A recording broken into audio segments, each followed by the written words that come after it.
अच्छा जी, सबसे पहला टॉपिक रिकर्जन है। रिकर्जन का जनरल स्ट्रक्चर अभी तक तो वैसे रट गया होना चाहिए, लेकिन ये है कि एक होता है जनरल केस जिसके अंदर रिकर्जन हो रही होती है, मतलब फंक्शन अपने आप को ही बुला रहा होता है, और एक होता है बेस केस। ठीक है, मल्टीपल भी हो सकते हैं दोनों।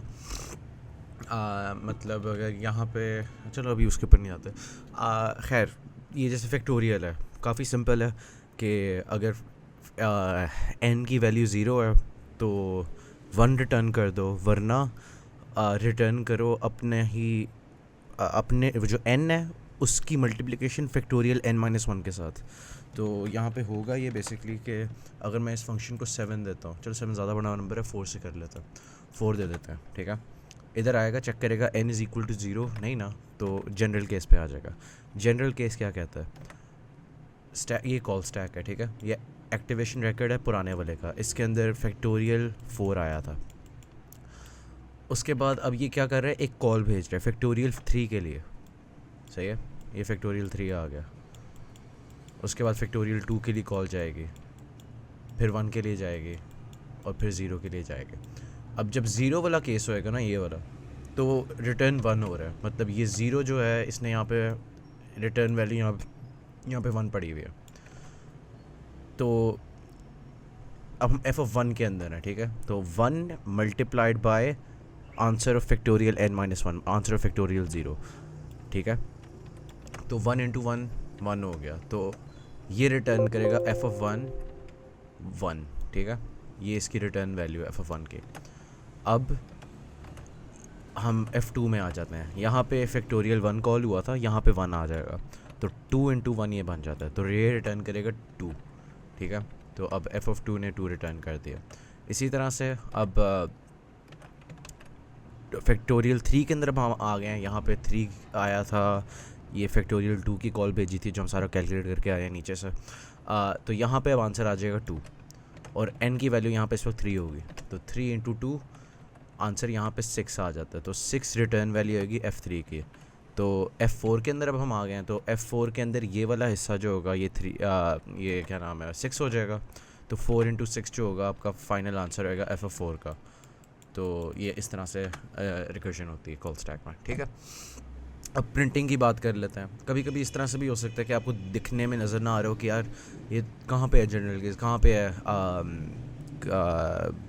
बेसिक केस, बेस केस, जो भी कहना है। तो इस तरह से अगर स्ट्रक्चर हो तो वो एक्चुअली इसी के बराबर होता है कि बेस केस है कि कुछ भी नहीं करना, जनरल केस है कि ये करना है। यहाँ पे बस बेस केस वो लूप तोड़ने के लिए होता है। तो यहाँ पे इफ़ असल में जो ज़्यादा फोकस वाली चीज़ है वो है इफ़ का होना। ये नहीं कि यहाँ पे कुछ लाइक अर्ली रिटर्न हो रहा है वगैरह, ज़्यादा ये बात है कि कोई ब्रेक हो रहा है जहाँ पे कोई कंट्रोल लगा हुआ है कि इस वक्त ये लूप में ना आए, मतलब ये अपने आप को कॉल ना करे। इस कॉल के बाहर कोई फ्लो तोड़ने के लिए कोई चीज़ होनी चाहिए, या वो इफ़ हो या कुछ और हो। ठीक है, तो एक ये बात हो गई। ये बड़ी सिंपल सी प्रिंटिंग है। यहाँ पे आपको एक रे दी गई है, साइज़ दिया हुआ है, और यहाँ पे इंडेक्स है। तो आप सबसे पहले I0 अगर आपको मिला हुआ है तो आप 0 से प्रिंटिंग शुरू करते हो, प्रिंट कर लिया तो अब आप इंडेक्स 1 की प्रिंटिंग करवाओगे इससे। ये जो कॉल है ना, ये बेसिकली इंडेक्स 1 एंड बियॉन्ड सब प्रिंटिंग करा देगा। अगर इसके भी मैं वैसे ड्राई रन करने की ज़रूरत नहीं है, काफ़ी सिंपल है, आगे चलता है। अब हाँ, अब इसी के अंदर एक बात ही आ जाती है कि अगर मैंने इसी फंक्शन को एक लाइन ऊपर नीचे कर दूँ ना, तो ये रिवर्स में बन जाएगा कि कॉल स्टैक के लाइक रिजॉल्व होने के बाद सबसे जो नीचे वाली एलिमेंट होएगी वो पहले प्रिंट होएगी, और इस तरह से होएगा। बस ये मैटर बड़ा करता है। चलो ये मैं ट्राई करके दिखाई देता हूँ कैसे हो रहा है। फ़र्ज़ करो कि एक अरे है यूँ 1 2 3 4, चलो 3 तक ही रहता है, 1 2 3। सही है, यहाँ पे मैं आया हूँ, if I is greater than equal to n। अच्छा, n की वैल्यू 3 है, यहाँ पर साइज़ है ना n, और ये अरे है। आई की वैल्यू शुरू में 0 होगी। ये मेरा आ गया कॉल स्टैक। इसके अंदर एक्टिवेशन रिकॉर्ड आता है पहले फंक्शन कॉल का, जिसके अंदर ये चीज़ें दी हैं। तो यहाँ पे इंडेक्स 0 कॉल हुआ था, यहाँ पे i इक्वल 0 वाला फंक्शन है। सही है, तो इसमें क्या हुआ, कुछ भी होने से पहले चेक किया, चेक नहीं हुआ तो इसलिए हमने अर्ली रिटर्न नहीं किया, या फिर आप इस तरह से समझ लो कि इस तरह से इफ़ के अंदर पड़ा हुआ है, ये एक ही बात है ये। खैर, प्रिंट की कॉल भेजता है ये i+1 के लिए। तो यहाँ पे हम आ गए आई इक्वल्स 1 के लिए, उसके अंदर भी एक और कॉल गई हुई है, इस तरह से जा रहा है, यूँ चलता जा रहा आई इक्वल्स 3। जब आई इक्वल्स 3 के लिए जब फंक्शन कॉल आएगी ना, यहाँ पे मैं कॉल स्टैक में आ गया हूँ। अब मेरे पैरामीटर्स हैं अरे साइज़ 3 इंडेक्स 3। तो index 3 greater than equal n की कंडीशन अब यहाँ पे ट्रू हो गई तो अर्ली रिटर्न हो जाएगा। तो ये तो कुछ भी नहीं कर रहा फंक्शन, ठीक है। अब ये पॉप हो जाएगा, इसने कुछ भी नहीं किया, स्क्रीन पे अभी तक कुछ प्रिंट नहीं हुआ। उसके बाद हम आई इक्वल्स 2 में अब आ गए हैं, ये हमने रिजॉल्व कर लिया, ये वाला काम हमने कर लिया है। ये जो print R A R R N 3 था हमने ये कर लिया है, रिटर्न करके आ गए, ये काम हो गया। अब अंदर आते हैं, अगली लाइन पे आते हैं। तो यहाँ पे cout A R R I, तो इस वाले के अंदर आई 2 है ना, तो पहले ये वाली चीज़ प्रिंट हो जाएगी। तो इस तरह से ये होता है काम। तो ऑर्डर मैटर करता है, आगे जाके वो लेवल ऑर्डर ट्रावर्सल वगैरह के अंदर यही फ़र्क होता है। लेवल ऑर्डर नहीं, खैर इन ऑर्डर पोस्ट ऑर्डर वगैरह के अंदर। अब एक थोड़ी यूनिक इसकी एग्जांपल देख लें रिकर्जन की। ये होती है पावर सेट की। मतलब अगर आपको कहा गया हो कि ए बी सी के जो हैं तमाम कॉम्बिनेशंस बता दो, तमाम परम्यूटेशंस जो भी है कह लो, ए बी सी, ये आपके पास सेट है। आपको पता ही है पावर सेट होता था सेट ऑफ सेट्स, जिसके अंदर ये एक तो एम्प्टी सेट होता था, एक सेट के अंदर ए होगा खाली, एक के अंदर खाली बी होगा एंड सो ऑन। और कुछ के अंदर ए बी होंगे, कुछ में ए सी होंगे, कुछ में ए बी सी होंगे, कुछ में लाइक आपने बताना है कि लाइक इन 3 इंग्रेडिएंट्स के साथ क्या तमाम आप चीज़ें बना सकते हो, ठीक है। एक तो एम्प्टी सेट है, इसके अंदर आप कुछ भी ना डालो। एक है ए, जिसके अंदर आप ए डालो, बकाया कुछ ना डालो and so on. A B C भी ये ख़ुद भी अपना पावर सेट के अंदर इंक्लूडेड होता है, ठीक है। तो इसके लिए जो हम कर रहे हैं ना वो थोड़ा सा डिफरेंट है सबसे, क्योंकि इसके अंदर बेस केस बहुत ज़्यादा काम कर रहा है। बेस केस भी काफ़ी ज़्यादा बढ़ चलेगा इसके अंदर। तो सबसे पहले हम अपने देख लेते हैं कि रिटर्न आर्ग्यूमेंट्स क्या मिल रही हैं हमें। सबसे पहले वो स्ट्रिंग ये होगी ए बी सी, लाइक बिना किसी कॉमा वगैरह के ए बी सी, ठीक है। तो वैसे मैं कोड रन करके दिखाता हूँ।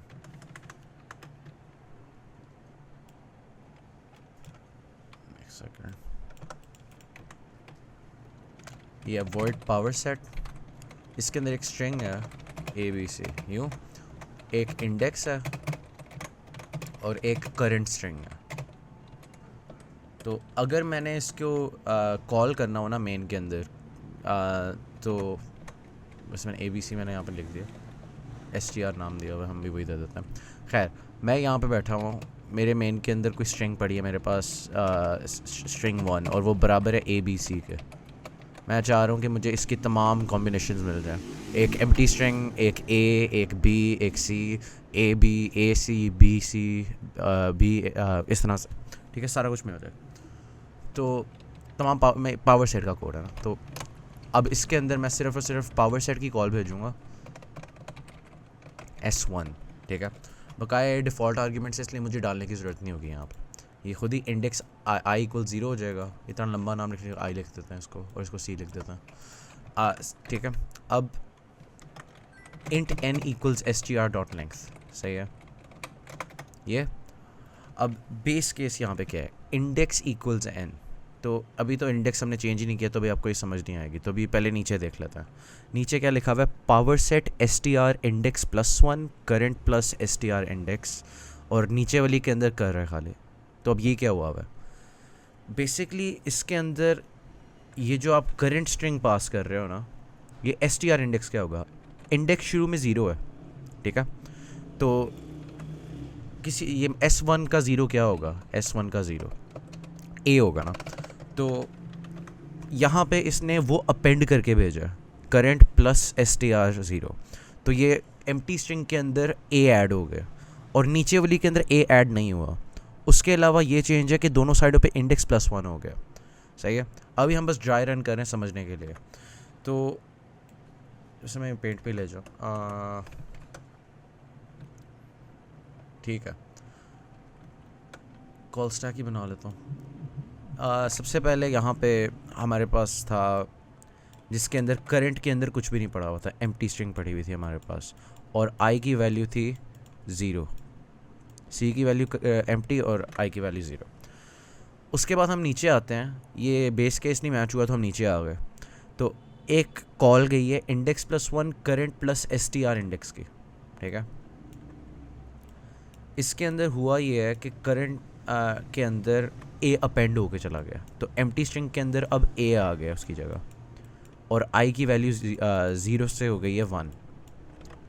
उसके बाद क्या होता है, उसके बाद ये होता है कि फिर से अब ये कॉल जाएगी, ये एक्टिवेशन रिकॉर्ड है एक और फंक्शन का, ठीक है।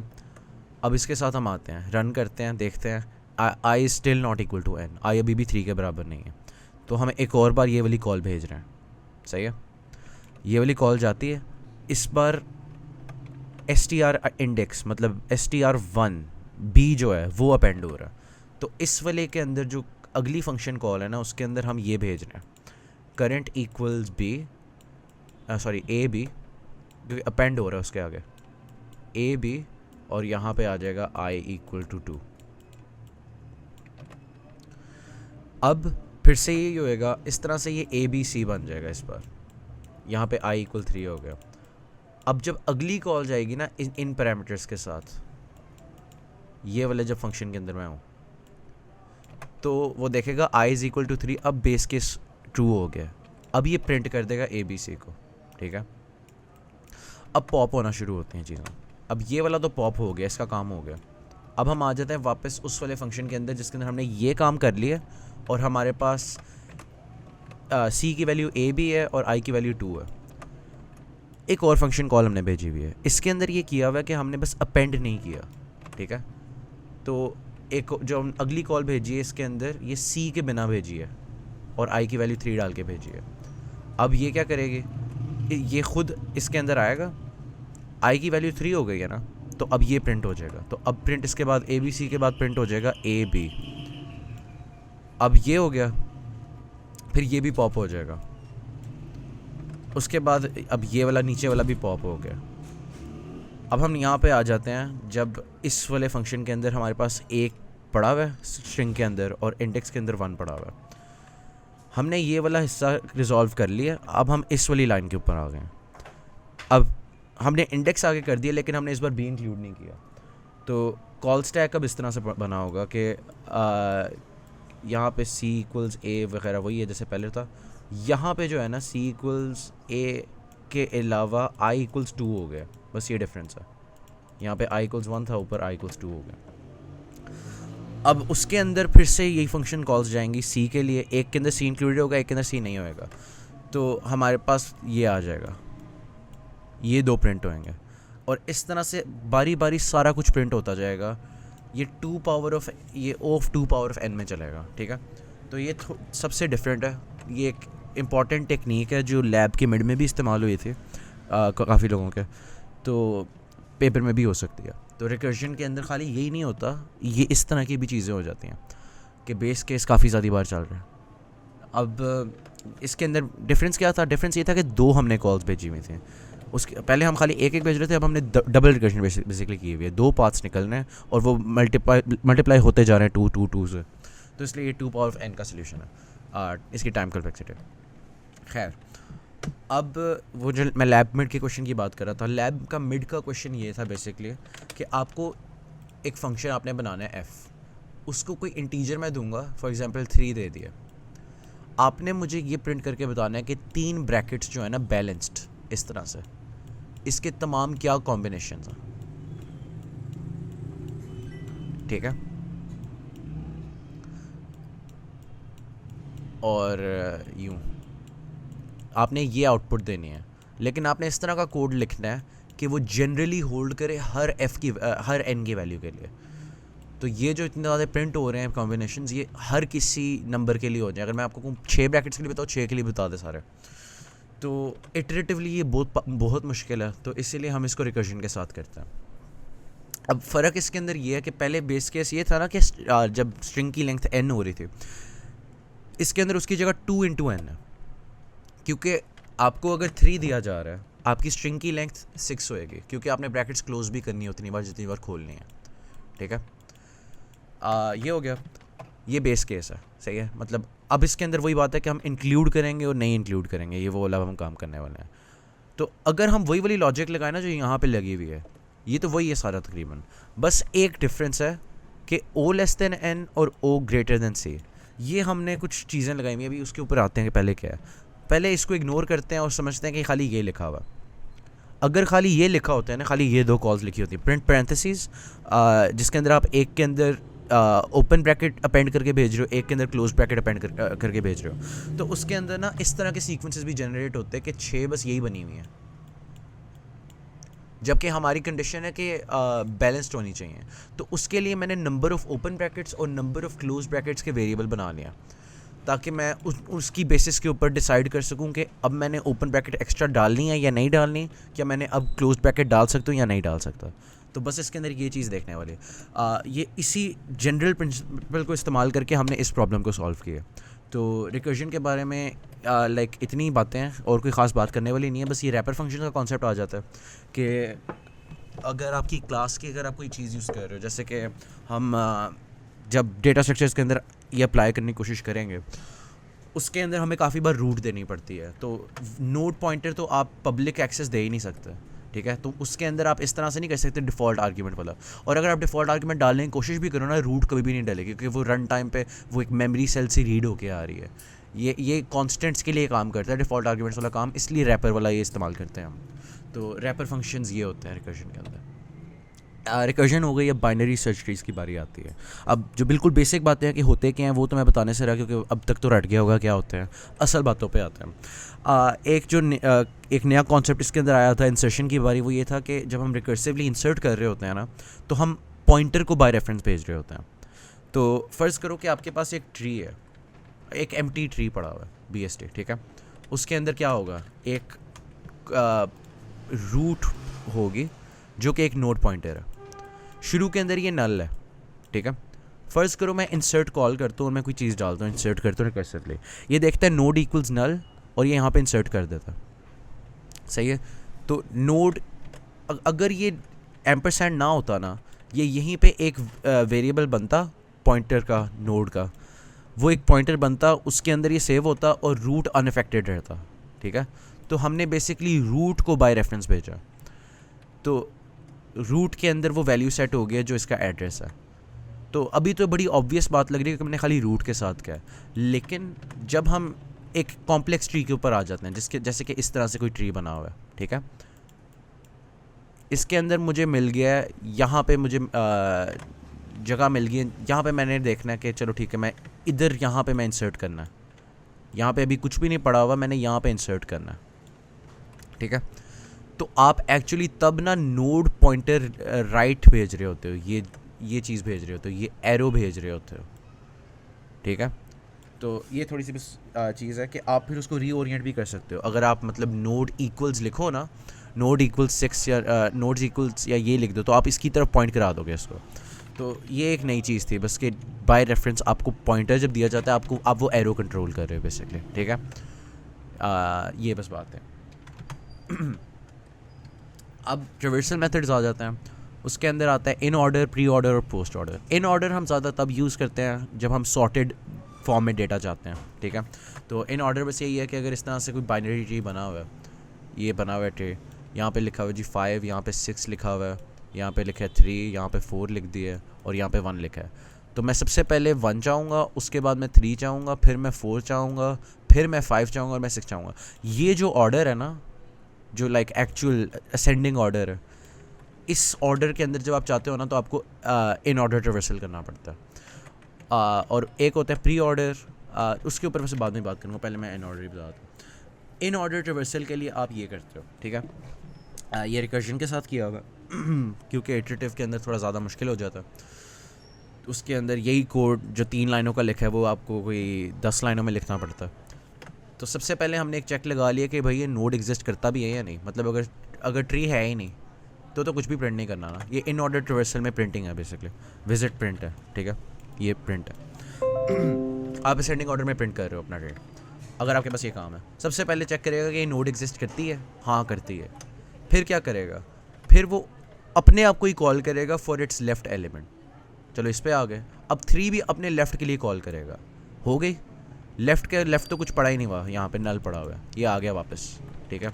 इफ़ वाली कंडीशन वायलेट हो गई, तो ये इस वाले ने कुछ भी नहीं किया इस बार जब आप 1 के लिए चल रहे हो। यार आई लव बैकग्राउंड नॉइज़। अच्छा खैर, इन ऑर्डर रिवर्सल की बात हो रही थी। ये आपके पास जब 1 चलेगा ना, अब हमें पता चल गया कि इसके लेफ़्ट एग्जिस्ट नहीं करता, तो कुछ भी नहीं होएगा, ठीक है।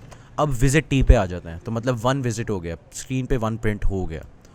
अभी इसके राइट कॉल होएगा, इसके राइट पे कुछ भी नहीं पड़ा, फिर से कुछ नहीं होएगा। अब कॉल स्टैक पे ये 1 वाला पॉप हो गया, स्क्रीन पे भी 1 प्रिंट हुआ हुआ है। अब हम 3 पे आ गए, सही है। अब 3, ये वाली लाइन तो उसकी चल गई है 3 के लिए। अब हम इसके ऊपर आ गए, 3 भी प्रिंट हो जाएगा, फिर उसका राइट प्रिंट होगा। तो इस तरह से इन ऑर्डर रिवर्सल हो जाएगा 1 3 4। फिर जब 3 पॉप होएगा तो ये 5 के ऊपर हम आ जाएंगे। फिर 5 का लेफ़्ट तो हो गया, तो 5 खुद प्रिंट होएगा, उसके बाद उसका राइट वाला सब प्रिंट हो जाएगा इस तरह से। तो ये इन ऑर्डर रिवर्सल ऐसे काम करता है। अब प्री ऑर्डर और पोस्ट ऑर्डर क्या है? लिटरली यही चीज़ है, बस यहाँ पे विजिट जो है ना, अगर आप पहले डाल दो तो वो प्री हो जाएगा, अगर आप बाद में डाल दो तो वो पोस्ट हो जाएगा, ठीक है। अब इसकी एप्लीकेशन क्या है? प्री ऑर्डर तब होएगा जब आप कॉपी कर रहे हो किसी ट्री को। मतलब अगर आप एक ट्री का कॉपी कंस्ट्रक्टर बना रहे हो ना, तो आप पहले चाहोगे कि ये ऊपर वाला नोड हो, 5 पहले बनाओ, फिर आप उसके लेफ़्ट राइट को कॉपी करोगे ना। उसके बाद आप इधर इस वाले पे आओगे और लेफ़्ट के फिर इसको कॉपी करोगे, उसके बाद आप लेफ़्ट राइट इसके कॉपी करोगे, तो तब आप प्री ऑर्डर यूज़ करते हो। और डिस्ट्रक्शन की बारी ना आप पोस्ट ऑर्डर प्रेफर करते हो, क्योंकि अगर आप ये वाला डिलीट कर दो तो आपके लेफ़्ट राइट का एक्सेस ही नहीं रहा अब आपके पास। तो इसलिए आप सबसे पहले लीफ नोड्स को डिस्ट्रॉय करते हो, उसके बाद ये वाला डिस्ट्रॉय हो जाएगा, ठीक है। और यहाँ पे भी फिर ये कॉल स्टैक में अगर पड़ा हुआ है तो ये डिलीट हो जाएगा, और ये डिलीट हो जाएगा, और ये डिलीट हो जाएगा। उसके बाद एंड पे जाके फिर ये डिलीट होगा तो ये पोस्ट ऑर्डर, प्री ऑर्डर, ये LNR NLR LRN जो लिखा होता है ना, वो बेसिकली लिखा हुआ है left node right, node left right load है, लेफ़्ट राइट नोड, ठीक है। तो अगर कहीं लिखा हो NLR transversal, I fucking hate them. अच्छा खैर, जो भी बर्दाश्त करो, ना ही करो, मैं नहीं कर पा रहा। अच्छा, होपफुली अब फिर से गाड़ी नहीं भोंकना शुरू हो जाता है। Sum of all nodes with values in range AB। अच्छा, अब ये BST का काफ़ी सिंपल प्रॉब्लम है रिकर्जन के साथ करनी है, कि आपको कोई सब ट्री का रूट नोड दिया गया है, आपने ना चलो मैं उससे पहले कोड दिखाने से पहले वही दिखाता हूँ प्रॉब्लम है क्या, समझा देता हूँ। प्रॉब्लम ये है कि आपको ये ट्री दिया हुआ है, ऐसे वही वाला बेहतर था यार, हाँ ये वाला ट्री फॉर एग्जांपल। आपसे कहा जाता है कि आप इन द रेंज 2 to 4 बताओ तमाम नोड्स जो इसके अंदर हैं उनका क्या सम है, ठीक है। तो ये 3 का और 4 ही है ना इस रेंज के अंदर, 1 उससे छोटा है, 5 और 6 उससे बड़े हैं, तो आंसर 7 आना चाहिए। तो हम ये कैसे करेंगे? इसी तरह से लाइक अगर कोई और रेंज दी होती, आप समझ आ गई होगी, प्रॉब्लम काफ़ी सिंपल है। अब लाइक आप ज़रूरी नहीं है कि इस साइड पे जाके करो या जो मर्ज़ी है, क्योंकि यहाँ पे भी हो सकता है कि लाइक अगर मैं यहाँ पे 8 लगा दूँ, यहाँ पे मैं 6 लगा दूँ, और मैं कहूँ कि चलो मुझे बताओ 3 से 6 या 4 से 6 की रेंज में मुझे सारे बताओ, तो आपने अगर ये प्रॉब्लम सॉल्व करनी है, आपने 4 से 6 की रेंज में तमाम नोड्स जो है उनका सम बताना है। तो एक तो 4 हो गया, एक 5 हो गया, और एक 6 हो गया। आपको कैसे पता चलेगा कि ये सारे नोड्स मैंने चूज़ करने हैं या नहीं करने? तो उसके लिए ये तरीका है। सबसे पहले बेस केस है बड़ा सिंपल, कि अगर नोड है ही नहीं तो रिटर्न कर दो वाली, सही है। उसके बाद आपने ये देखना है कि क्या जो करंट नोड जिसको मैं देख रहा हूँ क्या वो इस रेंज में है। अगर है तो सम के अंदर ऐड कर दो उसको, ठीक है। तो करंट सम हमारा वो नोड है, फिर हम उसके चिल्ड्रन पे आएंगे। ये आप समझ आएंगे, प्री ऑर्डर ट्रिवर्सल है। उसके बाद प्री ऑर्डर कर लो, पोस्ट ऑर्डर कर लो, इसमें फ़र्क नहीं पड़ता वैसे, लिटरली किसी ऑर्डर में भी कर लो, ऑर्डर इंडिपेंडेंट, आप जहाँ मर्जी ये कोड लिख दो, फ़र्क नहीं पड़ता। खैर, sum of all nodes in the range, और इसके अंदर बस मैंने लेफ्ट वाले सब ट्री के लिए यही कॉल किया और राइट वाले सब ट्री के लिए यही कॉल किया हुआ है। तो इस तरह से रिकर्जन के साथ मैंने प्रॉब्लम सॉल्व की है। बहुत सिंपल है, बेसिकली हर नोड के लिए ये चलेगा और हर नोड पे आके ये चेक करेगा कि ये सम है करता एग्जिस्ट या नहीं, और एंड पे फिर ये सम रिटर्न कर देगा। तो काफ़ी सिंपल है ये, इसके अंदर कोई मसला नहीं होना चाहिए। अब एक और काफ़ी सिंपल प्रॉब्लम आ जाती है हमारे पास, इन्वर्ट आ बाइनरी ट्री की। तो जो लेफ़्ट है उसको राइट कर देना हर किसी का, ठीक है। तो इसके अंदर आप कौन सा ऑर्डर लगाओगे, ठीक है। आप देख लो बस मिरर किया हुआ है, ठीक है, मतलब लेफ़्ट को राइट किया हुआ है, राइट को लेफ़्ट किया हुआ है हर किसी के। 1 का भी लेफ़्ट राइट डिफरेंट हो गया, 3 का भी लेफ़्ट राइट डिफरेंट हो गया, 2 का भी, इस तरह से। तो अगर मैंने ये करना हो, फ़र्ज़ करो मैं इसको इन ऑर्डर रिवर्सल के साथ करने की कोशिश करता हूँ, सही है। यहाँ पे 1 है, यहाँ पे 2 है, यहाँ पे 3 है ना, और उसके बाद 4। ये बाइनरी ट्री है, बाइनरी सर्च ट्री नहीं है, ठीक है। आप देख सकते हो कंडीशन वायलेट हो रही है कि यहाँ पे 2 से लेस होना चाहिए था यहाँ पे, तो ये बाइनरी ट्री है। 3 का यहाँ पे 6 आ गया, यहाँ पे 7 आ गया, सही है।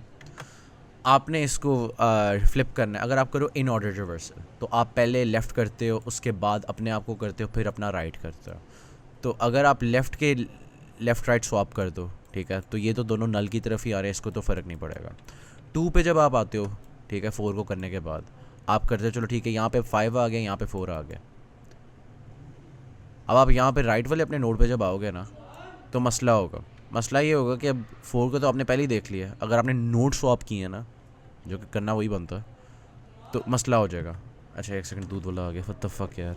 एनीवेज, दूध वाला, हाँ, खैर पॉइंट ये है कि वो अच्छी अप्रोच नहीं है। आपको इसके लिए या पोस्ट ऑर्डर रिवर्सल करना पड़ेगा या प्री ऑर्डर, दोनों सूरतों में ये हो जाएगा, ठीक है। तो बस इतनी सी बात है कि क्यों, काफ़ी सिंपल प्रॉब्लम है, ठीक है। बस थोड़ा सा कॉन्फिडेंस बता रहा हूँ कि लाइक इतना तो कर लोगे ना। खैर, लेवल ऑर्डर रिवर्सल, अब ये थोड़ा कॉम्प्लिकेटेड है। इसके अंदर क्या होगा, इसके अंदर पहले लेवल्स होते हैं, अगर आपको थोड़ा सा भूल गया मैं याद करा दूँ। ये लेवल 0 होता है जिसके ऊपर रूट होती है, ये लेवल 1 होता है, ये लेवल 2 होता है, ये लेवल 3 होता है, लेवल 4 होता है। अगर मैं प्रिंट कराना चाह रहा हूँ इस ऑर्डर में कि 25 वो, फिर 20, 36, 10, 22, 30, 40, 5, 12, 28, 38, 48, 1, 8, 15, 45, 50, अगर इस ऑर्डर में मैं चाह रहा हूँ, सही है, तो मुझे क्या करना पड़ेगा। अब इसके लिए ना काफ़ी कॉम्प्लिकेटेड, लाइक कॉम्प्लिकेटेड तो नहीं है, सिंपल है, लेकिन आप खुद ना सोच पाते, मैं भी ना सोच पाता, सही है। ये हमारे पास एक क्यू है इस डायरेक्शन के अंदर, ये एग्ज़िट पॉइंट है और ये एंट्री पॉइंट है, ठीक है। अब कोई भी चीज़ में यहाँ पे अगर मैं फॉर एग्जांपल 25 डाली है, यहाँ पे डाली है, इसको मैं अगर चलो ऐसे एक से तो नहीं पता चलेगा, 20 यहाँ पे पड़ा हुआ है और यहाँ पे 36 पड़ा हुआ है, सही है। तो पहले अगर मैं इसको पॉप करूँगा तो 20 निकलेगा और यहाँ पे 36 आ जाएगा, 20 बाहर आ गया मेरे पास, सही है। ये चल रहा है सिस्टम। तो फ़र्ज़ करो शुरू के अंदर मैंने इसके अंदर रूट डाल दिया, वैसे रूट से नहीं समझ आएगी, मैं 20 से शुरू करता हूँ। 20 और 36 इस क्यू के अंदर पड़े हुए हैं। फ़र्ज़ करो कि मैंने पहले ही स्क्रीन के ऊपर ना यहाँ पे 25 प्रिंट कर दिए किसी तरीके से, सही है। रूट प्रिंट कर दिया मैंने, फ़र्ज़ कर लो हार्ड कोडेड है, वैसे नहीं है, लेकिन फिर भी फ़र्ज़ कर लो 25 मैंने स्क्रीन पे प्रिंट कर दिए। अब मेरे पास क्यू के अंदर ना 20 और 36 पड़े हुए हैं। अब मैं करूँगा ये कि मैं 20 को पॉप करूँगा, यहाँ से ये रेज़ हो गया, सही है, और उसके जो 2 चिल्ड्रन हैं, अच्छा हाँ 20 पॉप हुआ है ना, तो साथ स्क्रीन पे प्रिंट भी कर देना। 20 पॉप किया, स्क्रीन पे प्रिंट कर दिया, चाहे आप अगली लाइन में करना चाहो अगली में कर लो। खैर, उसके बाद आप उसके जो 2 चिल्ड्रन हैं, एक है 10 और एक है 22, वो इसके पीछे क्यू में लगवा दो, सही है। अब अगली इटरेशन में क्या होगा, 36 की बारी आएगी, 36 पॉप होएगा यहाँ से, वो स्क्रीन पे प्रिंट कर देते हैं हम, और उसके भी चिल्ड्रन हम क्यू में डाल देते हैं। यहाँ पे जगह नहीं मिल रही, 30 और 40 मैंने यहाँ पे किसी तरीके से फर्स्ट करो यहाँ पे डल गए, सही है। अब आप नोट करो कि इसके अंदर जो हैं अब पड़े हुए क्यू के अंदर, अगर मैं क्यू नीट करके बना दूँ, खैर समझ आ गई है आपको कि अब ये रिपीट होता जाएगा तो लेवल ऑर्डर हो जाएगा, ठीक है। क्योंकि अब क्यू के अंदर जो पड़े हुए हैं ना, वो ये वाले एलिमेंट्स हैं। ये मैं पेंसिल से क्यों नहीं कर रहा, ये पड़ा हुआ है आपका क्यू में। तो अब आप 10 को प्रिंट करोगे और उसके चिल्ड्रन को क्यू में डालोगे, उसके बाद आप 20 को पॉप करोगे और आप उस प्रिंट करोगे और उसके चिल्ड्रन को डालोगे। चिल्ड्रन है ही नहीं तो कुछ भी नहीं डालोगे। 30 है, सही है, उसको प्रिंट कर दिया, उसके एक चाइल्ड था, उसको मैंने क्यू में डाल दिया। 40 पे आया, इसको ये तो पॉप हो गया ना, क्यू के अंदर लास्ट ही पड़ा हुआ था ना, अब तो ये पॉप हो गया, स्क्रीन पे आ गया, इसके चिल्ड्रन आ गए क्यू के अंदर। अब क्यू इस तरह से पड़ा हुआ है, तो इस तरह से आप इसको रिपीट करी जाओगे तो लेवल ऑर्डर रिवर्सल होता जाएगा। तो ये तरीका है लेवल ऑर्डर रिवर्सल का। अब इसका कोड देख लेते हैं। कोड क्या है, पहले तो वही अर्ली रिटर्न है ना, अगर रूट नहीं एग्जिस्ट करती, तो मैंने सबसे पहले क्यू बनाई है एक, और उसके अंदर मैंने ना रूट पुश कर दिया और मैंने एक loop while Q is not empty, क्योंकि एंड पे ये होगा कि जब आप ये वाले प्रिंट कर लोगे ना, इनके तो कोई चिल्ड्रन एग्जिस्ट ही नहीं करते, तो नीचे क्यू के अंदर आप कुछ डाल ही नहीं पाओगे, तो ये एम्प्टी हो जाएगा। तो इस आखिरी लेवल के नीचे कुछ भी नहीं होगा, तो क्यू खाली हो जाएगा। तो मैं पहले क्यू के अंदर एक एलिमेंट डाल दिया और उसका मैं क्यू चलो क्या है कि ठीक है जी, जब तक खाली नहीं होता आपने ये करते रहना। तो ये एक इटरेशन इस आउटर लूप की ना एक लेवल है, ठीक है। अब क्यू का साइज़ मैं एक इंटीजर में डाल रहा हूँ आई के अंदर, शुरू के अंदर तो 1 नहीं होएगा, तो वो मैंने ये उसका टॉप एलिमेंट लिया क्यू का, मतलब जो फ्रंट पे पड़ा हुआ है लाइन के फ्रंट में जो है, उसको मैंने उठा लिया, जो कि इस वक्त रूट ही है, एक ही एलिमेंट पड़ा हुआ है, उसको पॉप कर दिया। फिर अच्छा, ये अगर आप ये सोच रहे हो ना कि तुमने सीधा like temp equals q dot pop Q नहीं लिखा, उसकी वजह ये है कि स्टैंडर्ड लाइब्रेरी का क्यू ना रिटर्न कुछ नहीं करता जब आप पॉप करो उसको, तो आपको ये पहले क्यू डॉट फ्रंट करना पड़ता है। स्टैक के अंदर भी इस तरह से है स्टैंडर्ड लाइब्रेरी के। खैर सी आउट आप कर देते हो जो आपने पॉप की है, ठीक है, और उसके बाद अगर उसका लेफ़्ट चाइल्ड एग्जिस्ट करता है तो उसको पुश कर दो क्यू के अंदर, और अगर उसका राइट चाइल्ड करता है तो उसको भी पुश कर दो। तो ये चलेगा क्यू डॉट साइज़ बारे। अब क्यू डॉट साइज़ तो अपडेट होता जा रहा है, इसीलिए मैंने आई के अंदर पहले कॉपी कर लिया था, मतलब जो पहले उस और लेवल के लिए था। तो शुरू में तो क्यू साइज़ 1 था, अब जब ये ख़त्म होएगा एक बार चल गया, लेफ़्ट और राइट चिल्ड्रन आ गए, अब क्यू का साइज़ अपडेट हुआ हुआ अंदर पड़ा है। खैर अब वापस हम इधर आते हैं, क्यू का साइज़ 2 है तो ये अंदर आ गया, अब आई के अंदर 2 कॉपी हो जाएगा, तो ये लूप 2 बार चलेगा। 2 बार चलेगा किसके लिए? 20 और 36 के लिए, और इस तरह से ही चलता जाएगा। तो ये लेवल ऑर्डर रिवर्सल है।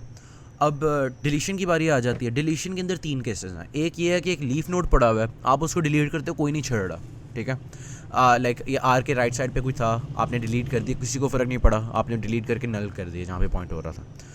दूसरा केस ये है कि कोई एक चाइल्ड था, उस केस में आप उसके जो चाइल्ड था ना वो उसकी जगह पे बिठवा देते हो उसको डिलीट करने के बाद, ठीक है। तो आप ऑर्फन का एड्रेस स्टोर कर लेते हो और आप डी को फिर बाद में उसकी तरफ पॉइंट करवा रहे हो, जैसे ई वाली एग्जांपल है, और क्यू को फिर आप जी के अंदर, इस तरह से सिंपल है। लेकिन एक और केस आता है जिसके अंदर 2 चिल्ड्रन है। फर्स्ट करो अपनी रूट ही डिलीट करनी हो तो क्या करोगे? तो उसके अंदर आपको ये करना पड़ता है कि आपको डायरेक्ट सक्सेसर या डायरेक्ट प्रेडिसेसर निकालना पड़ता है। पहले हम डायरेक्ट सक्सेसर वाला तरीका देखते हैं। तो सबसे पहला स्टेप क्या, डायरेक्ट सक्सेसर होता क्या है? डायरेक्ट सक्सेसर ऐसा एलिमेंट होता है जो 4 से तो ग्रेटर हो, इसलिए हम राइट साइड पे गए, लेकिन मिनिमम हो। अच्छा, 4 के राइट सब ट्री में तमाम वो एलिमेंट्स पड़े हैं जो 4 से ज़्यादा हैं, 4 के लेफ्ट सब ट्री पे वो तमाम एलिमेंट्स पड़े हैं जो 4 से कम हैं।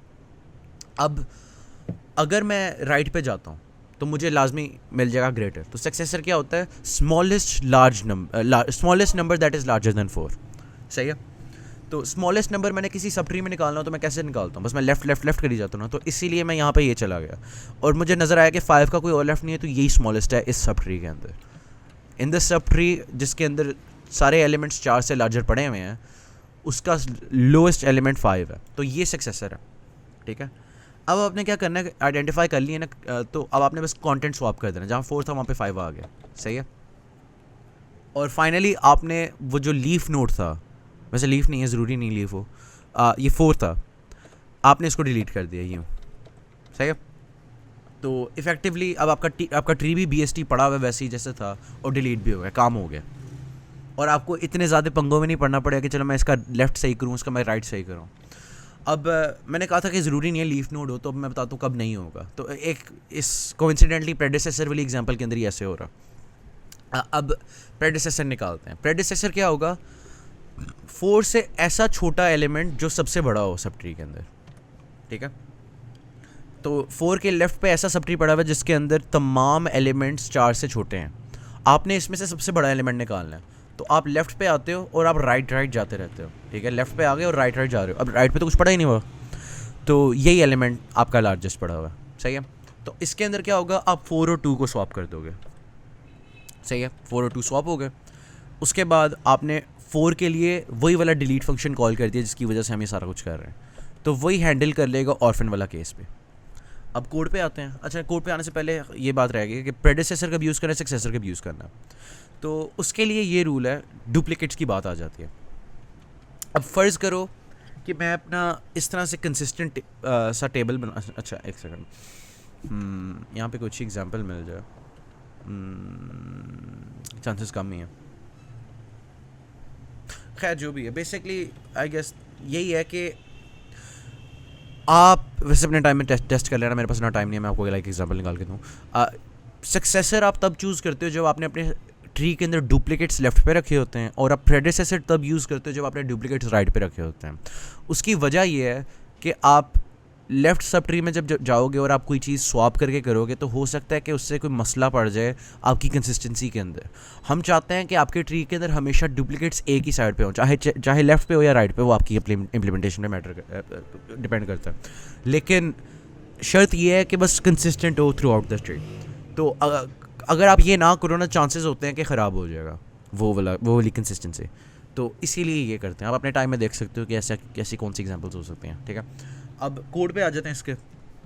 डिलीशन का कोड ये है कि सबसे पहले हमने जो नोड डिलीट करना है, हमने उसको टेम्प पॉइंटर पे पॉइंट करवा दिया कि हमने ये डिलीट करना है, पहले इसको बचा के रख लें कि इसको मैं बाद में एंड पे डिलीट करना है, क्योंकि वरना मेमोरी लीक हो जाएगी ना जब मैं नोड राइट वगैरह चेंज करूँगा। अब आप देखते हो कि इसका लेफ़्ट चाइल्ड एग्जिस्ट करता है। अगर इसका लेफ़्ट चाइल्ड नहीं एग्जिस्ट करता ना, तो अब जो पॉइंटर हमें ऊपर से आया है, ये पॉइंटर बाय रेफरेंस आया हमें, तो हम उसको नोड की तरफ पॉइंट कराने की जगह हम नोड के राइट की तरफ पॉइंट करा देते हैं।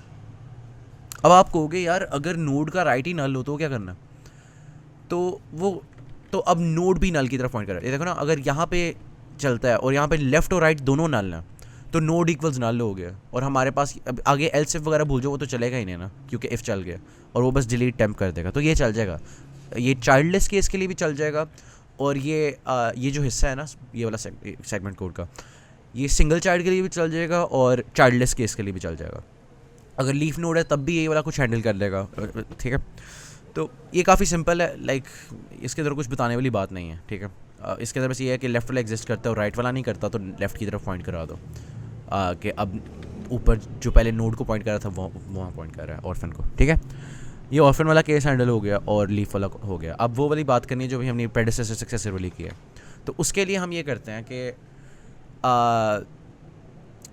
टेम्प इक्वल्स नोड का लेफ़्ट, ठीक है, क्योंकि अब हम जो डिलीट करने वाले हैं वो एक्चुअल नोड नहीं होगा, हम तो बस उसके अंदर डेटा स्वैप करने वाले हैं, तो इसलिए हम टेम्प को भी छेड़ रहे हैं। तो टेम्प जो है वो लेफ़्ट सब ट्री में चला गया, मतलब हम प्रेडिसेसर निकाल रहे हैं। लेफ़्ट पे वो सारे होते हैं ना जो सबसे छोटे होते हैं, लाइक अगर आपको 5 डिलीट करना है, आपके लेफ़्ट सब ट्री में 5 से सारे छोटे एलिमेंट्स पड़े हैं, तो आपने अगर लार्जेस्ट एलिमेंट निकालना हो जो लेस हो उससे, तो आप लेफ़्ट पे जाओगे और उसके बाद राइट जाते रहोगे जब तक राइट और नहीं जा सकता, सही है।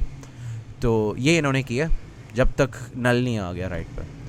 यहाँ पे नल आ गया जब, तो ये लूप टूट जाएगा। फिर आपने ये किया कि आपने नोड का और टेम्प का डेटा स्वैप कर दिया। स्वैप भी नहीं किया आपने, बस नोड की डेटा की जगह टेम्प का डेटा डाल दिया। फ़र्क नहीं पड़ता टेम्प में क्या पड़ा, क्योंकि वो तो डिलीट ही होना ना। अब स्क्रीनशॉट ले लिया। अच्छा, if previous equals node, previous क्या था बोला, प्रीवियस इक्वल्स नोड, हाँ ठीक है। ये बेसिकली जो हम एलिमेंट डिलीट किए, वैसे मैं ये हिस्सा लिखने की जगह मैं डिलीट बी नोड को ही कॉल कर देता यहाँ पर, लेकिन मैम ने इस तरह से करवाया था कि उन्होंने ये केस भी हैंडल किया हुआ है कि आप फर्स्ट करो आपने ये वाला डिलीट किया ना, तो आपके पास इसका पड़ा होना चाहिए ताकि आप इसका लेफ़्ट सही कर सको। ये इन्होंने किया, ये वाला हिस्सा ये डील कर रहा है। आप वरना रिकर्सिवली अपने आप को ही कॉल कर लो delete B node for temp, और वो भी चल जाएगा। खैर, ये डिलीशन का कोड हो गया। अब हम एवीएल ट्रीज़ पे आते हैं। एवीएल ट्रीज़ के अंदर लाइक जो फंडामेंटल डिफरेंस होता है वो ये होता है कि हर एलिमेंट के अंदर हाइट पड़ी होती है, सही है, एक तो ये होता है ना, और बाद में फिर बैलेंस फैक्टर वाली बात है। तो इसीलिए बैलेंस फैक्टर कैलकुलेट करने के लिए तो हम हाइट रखते हैं। तो पहले हम हर अपने नोड के अंदर हाइट के एट्रीब्यूट डाल देते हैं। लीफ नोड्स की हाइट जो होती है हम उसको कहते हैं 0 है, उसके ऊपर अगर कोई हो तो हम कहेंगे 1 है, और अगर कोई नल पॉइंटर होगा तो हम कहेंगे यार इस नल पॉइंटर वाले एरिया की हाइट -1 है, ठीक है। तो अगर आपने फॉर एग्जांपल 48 का बैलेंस फैक्टर नहीं 50 का बैलेंस फैक्टर निकालना है, सही है, तो वो होता है राइट माइनस लेफ़्ट। तो राइट पे भी नल है, तो यहाँ पे राइट सब ट्री जो है उसकी हाइट क्या है -1, लेफ़्ट सब ट्री जो है उसकी हाइट भी -1 है। तो -1 -1 तो वो प्लस हो जाएगा एक और आंसर 0 आ जाएगा। तो बैलेंस फैक्टर 0 है इसकी 0 बॉयफ्रेंड में, सही है। अब ये बताया हुआ है कि कब AVL होता है कब नहीं होता, ये आपको पता ही है कि अगर -1 से कम हो या फिर +1 से ज़्यादा बैलेंस फैक्टर आ रहा हो तो आपका इम्बैलेंस हो गया होता है। और हमें पता है कि राइट माइनस लेफ्ट होता है, तो अगर राइट अगर अगर बड़ा पॉजिटिव नंबर है तो राइट साइड पे इम्बैलेंस है, और अगर लेफ़्ट साइड पे बड़ा नंबर है, अगर लेफ़्ट साइड पे ज़्यादा नोट्स हैं तो फिर नेगेटिव नंबर होगा आपका बैलेंस फैक्टर। सही है, तो ये इतनी बात हो गई। अब हम ये बताते हैं कि लाइक अच्छा कब हो गया इम्बैलेंस। इम्बैलेंस तभी होएगा ना इंसर्शन की बारी और डिलीशन की बारी। तो इंसर्शन की बारी हम पहले देख लेते हैं। इंसर्शन के अंदर ये होगा कि आपका लेफ़्ट लेफ़्ट इम्बैलेंस हो सकता है, लेफ़्ट राइट हो सकता है, राइट लेफ़्ट हो सकता है, राइट राइट हो सकता है। अब ये क्या हुआ सर? अब ये एक्स है और ये वाई, ये कोई नोड्स हैं, ठीक है, किसी, ठीक है, कैसी बात है, आपको तो पता ही नहीं था। एक सेकंड रुको। अगर इम्बैलेंस एक्स के ऊपर आ रहा है, वाई के ऊपर नहीं आ रहा, इधर ए बी भी सारा बैलेंस है, हर जगह बैलेंस फैक्टर बिल्कुल चिल है, कोई मसला नहीं है इस एरिया में, और बैलेंस फैक्टर यहाँ पे जाके ख़राब हो रहा है, ठीक है, और आप नोट करते हो कि लेफ़्ट साइड पे इम्बैलेंस है, तो इसलिए ये लेफ़्ट लेफ़्ट वाले केसेस हैं, लेफ़्ट राइट वाले केसेस हैं, और आप ये नोट करते हो कि वाई का जो लेफ़्ट सब ट्री है वो राइट सब ट्री से ज़्यादा है, तो आपको समझ आ जाता है कि यहाँ पे इम्बैलेंस ज़्यादा है, ये ख़राब कर रही है चीज़, है ना। तो ये आप सारी बैलेंस फैक्टर की वैल्यूज देख के कर रहे हो, तो आप पहले लेफ़्ट के ऊपर ही फोकस करते हैं। तो इसका जो सोल्यूशन है वो है राइट रोटेशन। तो आप यूँ कर देते हो, मैं वर्ड से डिस्क्राइब करना ज़्यादा टाइम से ही कर लूँ, ये आपके सामने है, ठीक है। तो इससे ये होता है कि बैलेंस फैक्टर सही हो जाता है, सही है। तो अब ये कैसे करना है वो कोड की बारी बाद में आएंगे। खैर अब लेफ़्ट राइट, चलो मेरा दिल नहीं कर रहा अभी कोड पाने का, खैर लेफ़्ट राइट सही है। लेफ़्ट राइट इम्बैलेंस कब होएगा? चलो यार वैसे इसी तरीके से बताता हूँ, किसी कुछ सोच के लिखा था मैंने ये। खैर अच्छा, राइट रोटेशन कोड, अगर आपका लेफ़्ट लेफ़्ट इम्बैलेंस है, आप इसको राइट रोटेट करना चाह रहे हो, ये किस तरह से करोगे? तो ये हमारी मैम का कोड है, उन्होंने लाइक कमेंट करके बताया हुआ कि एग्जैक्टली क्या हो रहा है। बहुत सिंपल है, मैं ये रिपीट नहीं करने वाला, ठीक है। ये बस है कि देखो बाय रेफरेंस था, तो मतलब अगर कोई चीज़ एक्स की तरफ पॉइंट कर रही थी ना, तो अब वो वाई की तरफ पॉइंट कर रही होगी इस लाइन की वजह से, बस ये इसके अंदर देखने वाली बात है। और आपने लाइक हाइट्स सही की हुई हैं, ठीक है, मतलब आपने साथ साथ हाइट्स भी अपडेट की हुई हैं, मतलब अगर आगे पीछे करने की वजह से कोई हाइट वगैरह में मसला हो तो वो ठीक कर दें बस, ठीक है।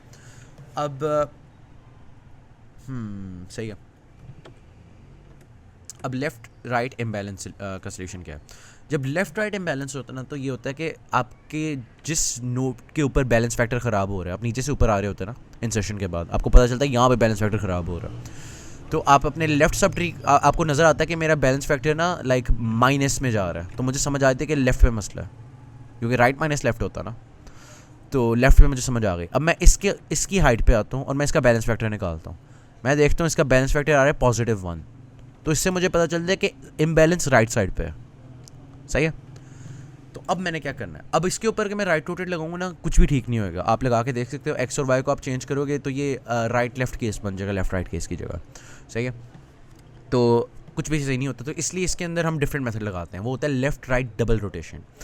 उसके अंदर आप करते ये हो कि आप इन दोनों को आपस में स्वैप कर देते हो, ताकि ये वो वाली प्रॉब्लम बन जाए जो भी मैंने पहले सॉल्व करके आए हैं, मतलब वो ये वाली प्रॉब्लम बन जाए, ठीक है। तो बस ये बीच में एक स्टेप एक्स्ट्रा डाल देते हैं और उसके बाद हम राइट रोटेट कॉल कर देते हैं, सही है। ये बस तो ये यूँ दिखता है, कैसी बात है, कूल यार। ओके, ये हो गया लेफ़्ट राइट इम्बैलेंस। अब ये सारा बैलेंसिंग का कोड लिखा हुआ है, मुझे रट गया, मेरा फिर से इसको डिस्कस करने का दिल नहीं कर रहा, आपने अगर देखना तो आप देख सकते हो। उसके अलावा एक रिमाइंडर ये है कि सेशनल्स खाली कोड के ऊपर नहीं होते, मतलब इस तरह की चीज़ें भी आई होती हैं। तो मतलब जैसे ये प्रूफ है कि प्रूव करो कि AVL ट्रीज़ के अंदर O log n में इंसर्शन होती है। अगर आपके पास टाइम है तो मैं सजेस्ट करूँगा कि आप वो भी देख लो। वैसे यहाँ पे हमारी टीचर ने भेजा था, मैं स्लाइड्स में नहीं डालने का मेरा दिल किया था, कहाँ गया AVL कंप्लीट। हाँ, अगर मैं इसके एंड पे जाऊँ तो इसमें वो प्रूव किया हुआ था कि आप जब भी कोई AVL ट्री के अंदर इंसर्ट करते हो ना, तो वो O log n में आता है। तो उसके पीछे ये रीज़निंग थी कि इन्होंने ये टेक्निक इस्तेमाल की हुई है। आप ही अपने टाइम में कर सकते हो, मैं ये कवर नहीं करने वाला, क्योंकि लाइक काइंडा रट्टा है, क्योंकि लाइक आपने बस याद करने हैं स्टेप्स। आई मीन समझ के भी कर लो, याद ही करना है ना, like what the hell is the point. खैर आगे चलते हैं, हम प्रॉब्लम सॉल्विंग की बात करने वाले हैं। उससे पहले लेकिन हमें हीप की बात करनी पड़ेगी। हीप क्या होती है? उस हीप की दो लाइक डिफाइनिंग कैरेक्टरिस्टिक्स होती हैं कि एक वो कंप्लीट ट्री होता है, ठीक है, कंप्लीट बाइनरी ट्री होता है। कंप्लीट बाइनरी ट्री का मतलब है कि ये ना हो कि 18 यहाँ पे मिसिंग हो, चाहे बैलेंस फैक्टर जो मर्जी हो। वैसे वो तो AVL भी ख़राब हो जाएगा। फ़र्ज़ करो यहाँ पे 15 ना होता, नहीं फिर इम्बैलेंस हो जाता। चलो हाँ, ये 13 ना होता, फ़र्ज़ करो, सॉरी 3 ना होता, ये जो मैंने हाईलाइट किया, फ़र्ज़ करो यहाँ पे ये ना होता, ये AVL ट्री फिर भी होता, लेकिन ये कंप्लीट ट्री ना होता। कंप्लीट ट्री की कंडीशन ये होती है कि लेफ़्ट टू राइट सारा कुछ भरा हो, ये लेवल पूरा भरा हो, ये लेवल पूरा भरा हो, सारे वाले ऊपर वाले लेवल्स पूरे भरे हो, और जो लोएस्ट लेवल है ना वो लेफ़्ट टू राइट भरा हो। ये नहीं हो सकता कि 6 और 5 खाली पड़ा हो, क्योंकि बीच में ये 3 वाला स्लॉट खाली जा रहा है, तो ये कंप्लीट ट्री होता है। अब एक ये कंडीशन है, और दूसरी ये है कि जो भी नोड है ना मेरा, मुझे पता होना चाहिए कि मेरे लेफ़्ट राइट जो चिल्ड्रन है वो दोनों मेरे से छोटे हैं, ठीक है, 23 से छोटे हैं ना, 16 और 20, ये बस इसकी दो लाइक इंपॉर्टेंट कैरेक्टरिस्टिक्स हैं। लाइक काफ़ी बार ना एक सवाल दिया होता है, दिखने में काफ़ी like almost completely perfect binary tree दिया होता है, और उसके अंदर ना कोई ये 3 वगैरह मिसिंग होता है, और पूछा गया होता है कि इज़ दिस अ हीप या नहीं, तो वो लाइक इतने ज़्यादा नोट्स देख के आपका दिमाग खुद ही फिल इन द ब्लैंक करके कहता है कि हाँ यार ये तो वही लग रहा है, हाँ सही है, कंप्लीट लग रहा है, लेकिन कोई छोटा सा मिसिंग होता है, तो वो गौर से देखना होता है किस। खैर ये हीप होता क्या है ये समझ आ गई आपको। अब असल में जब हम हीप इम्प्लीमेंट करते हैं ना, हम बाइनरी ट्री की शक्ल में नहीं करते, हम अरे में करते हैं, सही है। अब उसकी वजह ये है कि आप ये पेरेंट का एक्सेस भी कर सकते हो, यूँ ऊपर जाके ये फार्मूला लगा के आप बेसिकली ये लेवल ऑर्डर के अंदर ना आपकी अरे पॉपुलेट हो जाती है। तो ये जैसे G टॉप पे है, तो इंडेक्स 0 पे G आ गया, इंडेक्स 1 पे लेफ़्ट चाइल्ड आ गया, इंडेक्स 2 पे राइट चाइल्ड आ गया DI। इसी तरह लेवल ऑर्डर ट्रेवर्स BFHG ऑर्डर में पड़े हुए हैं, ACE ऑर्डर में पड़े हुए हैं, सही है। तो ये जो सबसे पहली बात है कि अरे में है, तो अब अरे में होने का हमें फ़ायदा भी पता होना क्या है। तो यही है कि आपके पास ये फॉर्मूले आ जाते हैं जो आप काफ़ी ज़्यादा यूज़ करते हो। अगर आप किसी भी लाइक आपको इंडेक्स दिया हुआ है किसी भी एलिमेंट का, ठीक है, फॉर एग्जांपल D का, आपसे पूछा जाता है इसका लेफ़्ट चाइल्ड निकालो, तो उसका फॉर्मूला है, उसके इंडेक्स का फॉर्मूला ये है, ठीक है, 2 इंटू इंडेक्स प्लस 1, आपने बस 2 से मल्टीप्लाई कर देना है, 1 से ऐड कर देना है, और राइट चाइल्ड के लिए बस प्लस 2 हो जाएगा, सही है। इसका प्रूफ भी है, लेकिन आपको करवाने का कोई तुक नहीं बनता। अब पेरेंट जो है, अगर आपने पेरेंट एक्सेस करना है तो वो इन्हीं फॉर्मूले से बना है, बस इंडेक्स -1 डिवाइडेड बाई 2 कर देते हैं, सही है। तो मतलब अगर मैंने A के पेरेंट पे जाना है तो इंडेक्स -1 क्या होता है 6, तो 6 डिवाइड बाई 2 3, तो B उसका पेरेंट है। तो अब अगर डायग्राम में भी देखें तो हाँ A का पेरेंट B है। तो इस तरह से हम ये लाइक कुछ फॉर्मूले हैं, ये आपको पक्के पता होने चाहिए क्योंकि ये इस्तेमाल होंगे। अब हीप्स के बारे में वैसे कुछ लोग कह रहे थे कि यार आने हैं या नहीं आने, क्या सीन है इसका। हमारी मैम ने कहा इसके अंदर से कुछ इतना इंटेंसिव नहीं आएगा, इतना कुछ लाइक जैसे स्टैक के अंदर हल्का फुल्का आ गया था ना, बस ये बताओ ये कर क्या रहा है वगैरह, उन्होंने कहा था शायद कुछ उस तरह से ही आ जाए। अब मैं शायद का लफ्ज़ चीज़ इस्तेमाल करूँ कि लाइक आप ये ना कहना कि अभी आया तो हुआ था हीप्स का, तुमने कहा था कुछ भी नहीं आएगा, ठीक है। बस मैं रिले कर रहा हूँ कि मेरी मैम ने ये कहा था, अब आपके ऊपर आपने जो मर्ज़ी करना, मैं तो फिर भी बता रहा हूँ। खैर एक और चीज़ है यहाँ पे कि जो लीफ नोड्स होते हैं ना वो आखिरी n/2 एलिमेंट्स होते हैं इसके। तो यहाँ पे देखो लीफ नोड्स कौन से हैं, ACE और HJ, सही है। तो एलिमेंट इसके अंदर 10 पड़े हैं ना, तो 10 डिवाइड बाई 2 5 होता है, तो ये HJ ACE ये सारे लीफ नोड्स पड़े हैं आपके पास, ठीक है। तो n/2 होते हैं लीफ नोड्स, ये बाद में जाके ऑब्जर्वेशन इस्तेमाल होएगी। खैर हीप्स की समझ आ गई होनी चाहिए, लाइक जनरल स्ट्रक्चर की थोड़ी सी। अगेन ये जिस वक्त आप देख रहे हो ये विजुअलाइजेशन है, एक्चुअली वो अरे में पड़ा होगा, ठीक है। अब इंसर्शन इन हीप्स कैसे होती है, इंसर्शन इन हीप्स ऐसे होती है कि आप ना बस आखिरी जो like immediate next empty slot होता है उसके अंदर आप एम पुट कर देते हो, यानी अरे के अंदर अगर 9 के ऊपर कुछ पड़ा हुआ ना आप 10th इंडेक्स पर डाल देते हो, सही है। अब आपने 10th इंडेक्स के ऊपर K डाल दिया, लेकिन अब तो सारी लाइक ऑर्डर ही ख़राब हो गया। ये बनता तो ये है ना कि लाइक ABCDEFGHIJK, K तो बाद में आ रहा है G के, आई थिंक ABCDEFGHI, हाँ fuck. सही है, ठीक है. अब जब आप इंसर्ट करते हो ना, आपने एक फंक्शन कॉल करना होता है, इसको कहते हैं रीहीप अप. ठीक है, उसका काम ये होता है कि अच्छा अभी आपका कॉल स्टैक के अंदर जी पड़ा हुआ था, आप ऊपर आते हो, फाइंड करके ही आए होगे ना. बस नहीं, कॉल स्टैक नहीं इस्तेमाल होता, सॉरी मैं भूल गया था. ये हीप्स हैं, तो आप ये पेरेंट वाला फॉर्म में इस्तेमाल करते हो. आपको इंडेक्स पता होगा, आपने आखिरी इंडेक्स में डाला है, आपने बस पेरेंट पे चले जाना है, और आपने पेरेंट के साथ कंपेयर करना है कि क्या मेरा जो एलिमेंट है जो मैंने इंसर्ट किया पेरेंट से ज़्यादा तो नहीं है. क्योंकि अगर ज़्यादा होगा तो अब वो हीप नहीं रहा ना, अब तो आपने सारा ख़राब कर दिया. तो अगर वो लाइक हीप से, तो अगर वो अपने पेरेंट से छोटा है तो सही है, हीप अभी भी बना हुआ है, बात ख़त्म. लेकिन अगर नहीं है, अगर जी के से बड़ा है, जो कि हाँ है, तो आप उनकी पोजीशंस आपस में स्वैप कर देते हो. सही है, तो उल्टा बोल दिया, के जी से बड़ा है. ठीक है, तो उन्होंने यहाँ पे किया हुआ है, जी और के यहाँ पे था, उन्होंने के और जी उसकी जगह लिख दी, स्वैप करते हैं. अब उसके बाद वो अगले वाले को देखते हैं कि जहाँ पे अब जो हमने स्वैपिंग के बाद की है, इसका अपने पेरेंट के साथ क्या रिलेशनशिप है, क्या ये बड़ा है या ये छोटा है. तो पता चलता है कि ये एज से भी बड़ा है, तो इसको फिर उससे भी स्वैप कर देते हैं. उसके बाद फाइनली आप जे पे आते हो और जे से भी बड़ा है, तो आप बस ये कर ही जाते हो जब तक या तो पेरेंट नहीं मिलता या फिर वो छोटा रहता है. ठीक है, तो ये दो बेस केसेस हो रहे हैं आपके. तो अब इसका कोड आ गया रिकर्जन के साथ. तो एक है कि if last is greater than root, मतलब वही कि अगर अरे के अंदर ही हो ना. ठीक है, और दूसरा ये है कि if data of parent is less than data of last. ठीक है, अगर वो डेटा आप कंपेयर कर रहे हो और पता चलता है कि रूल वायलेट हो रहा है, अगर रूल वायलेट हो रहा है तो आपने स्वैप करना है ना. तो स्वैप करने के बाद आप वही करते हो, लेकिन इस बार आप अपना लास्ट जो होता है एलिमेंट उसको आप पेरेंट कर देते हो. बस यही है, सिंपल सा है. खैर, अब डिलीट की बात आती है. अब डिलीट हम इसके अंदर से करते हैं मैक्सिमम. अच्छा, ये हमें वैसे जब पढ़ाया था ना, उन्होंने कहा था कि ये बेसिकली प्रायोरिटी क्यू के अंदर काफ़ी इस्तेमाल होता है, और इसकी दो एप्लीकेशन बताई थी. एक हमें बताई थी हीप सॉर्ट, और एक बताई थी प्रायोरिटी क्यू. तो प्रायोरिटी क्यू के अंदर हम इसीलिए ये चाहते हैं कि सबसे ऊपर सबसे बड़े हों, क्योंकि वो नंबर्स प्रायोरिटी रिप्रेजेंट कर रहे हैं. 23 हाईएस्ट प्रायोरिटी है, तो पॉप भी सबसे पहले यही होएगा. तो इसीलिए हम डिलीट मैक्स का फंक्शन बनाते हैं. ये हमें इस तरह से समझाया गया था. तो इसके अंदर ना हम ये करते हैं कि जो हमने एलिमेंट डिलीट करनी है उसको हम आखिरी एलिमेंट के साथ ना स्वैप कर देते हैं. सही है, और हम आखिरी एलिमेंट को डिलीट कर देते हैं. अब डिलीट करने का क्या मतलब है कि आपकी अरे का कोई एक्चुअल साइज़ होएगा और एक होगा इफेक्टिव साइज़, एक होगी कैपेसिटी, एक होएगा साइज़. आप साइज़ माइनस कर देते हो. तो अब आप जब कंसिडर कर रहे होगे, जब आप साइज़ का कीवर्ड यूज़ करोगे, तो आप वो ई को नहीं कर रहे होगे. फॉर एग्जांपल, अगर आपने ई इसको आपने कर दिया तो साइज़ माइनस हो गया, तो अब इतनी सी आप अरे देखोगे, आगे कैपेसिटी जितनी मर्जी हो. सही है, तो आप सबसे पहले ये कर लेते हो. उसके बाद आप एक चीज़ कॉल करते हो रीहीप डाउन कॉल. पहले हम रीहीप अप कर रहे थे, अब हम डाउन जा रहे हैं.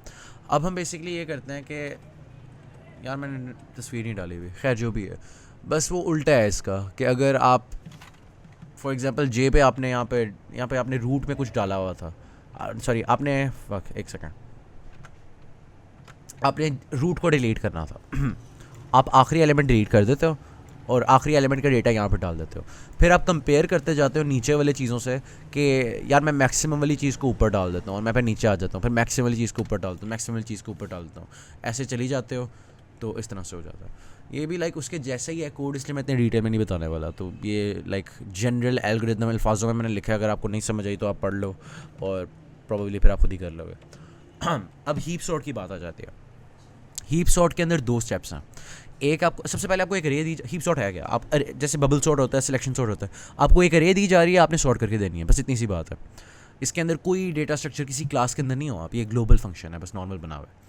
अब सबसे पहला स्टेप ये है कि आपको जो अरे दी जाएगी ना, आपने उसके एलिमेंट्स को रीअरेंज इस तरह से करना है कि वो ये वाली इस तरह की अरे बन जाए, जैसे हीप के अंदर होती है कि वो लॉ अब पूरे हो रहे हैं कि for every node it's children must be less than और इक्वल टू इट.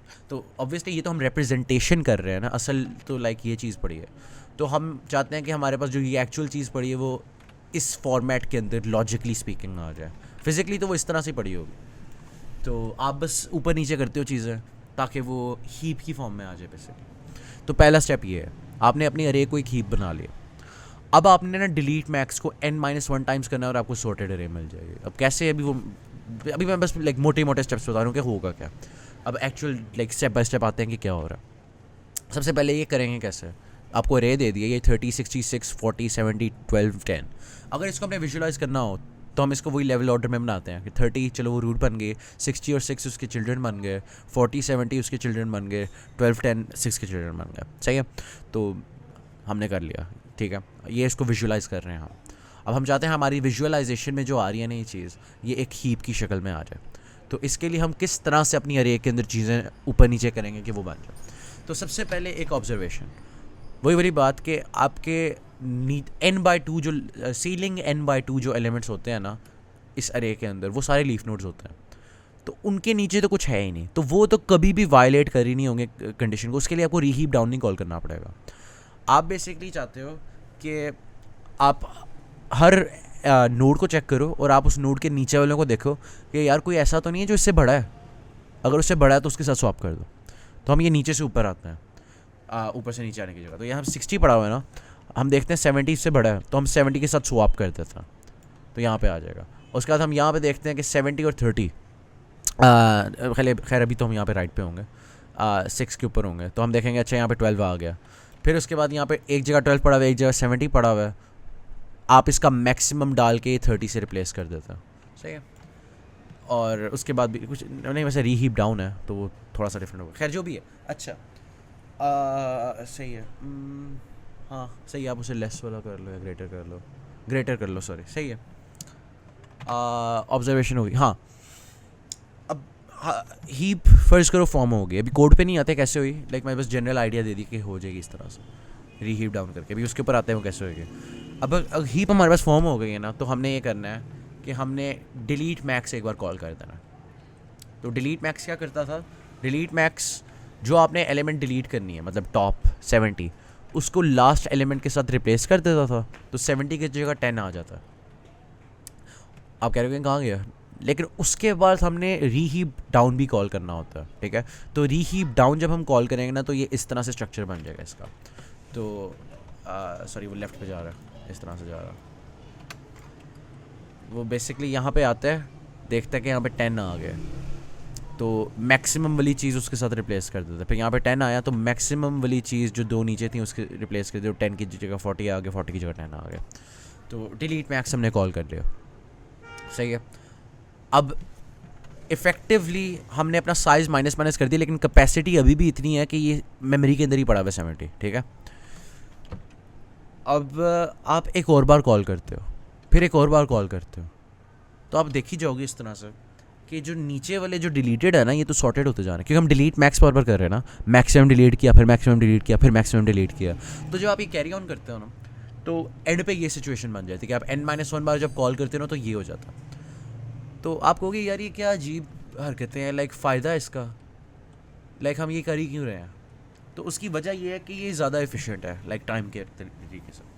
तो सबसे पहली बात, हम जब ओरिजिनल हीप बना रहे हैं तो वो सारा कुछ हम log n के अंदर ना रीहीप डाउन बार बार कॉल कर रहे हैं।